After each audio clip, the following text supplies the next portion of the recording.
As was suggested last week, I'm going to start with some local updates.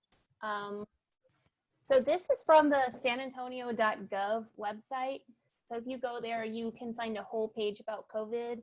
And this was from last night, but they have up to the minute, or, like every day, up to the day data, all about COVID. So they're actually doing a really good job of keeping everybody informed.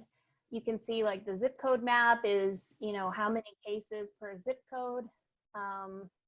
So just all of the data here, and this is kind of how we're doing. So this is, compared to the rest of the country, not very bad, basically, is how San Antonio is.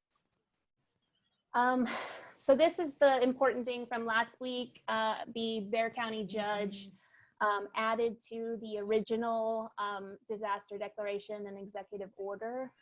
So he continued to stall evictions through June. So that's something to know.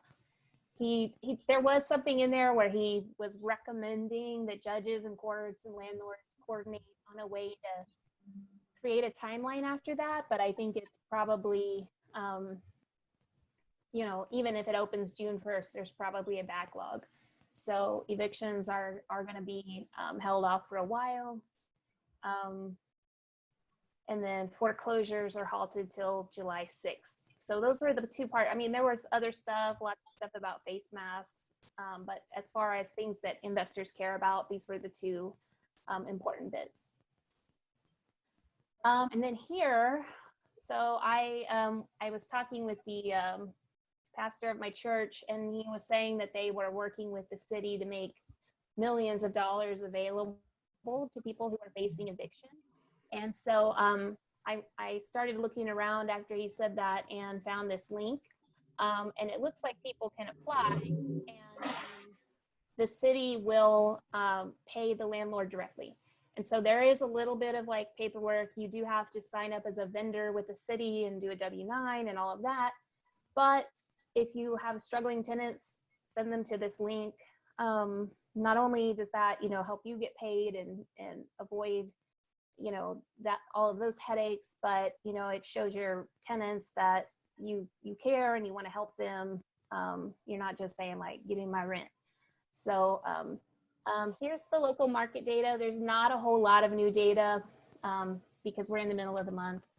So we don't have the monthly data from the updates, but the showings, you can see we're still, after that dip in April, we're back up to normal. We're more showings than this time last year.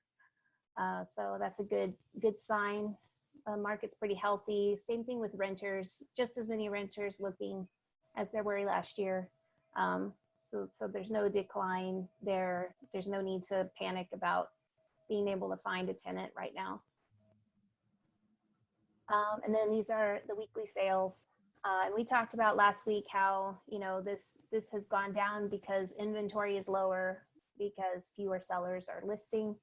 But, over the last few weeks, maybe sellers are starting to list again, or, we're starting to see that, as showings went up, here are more closings.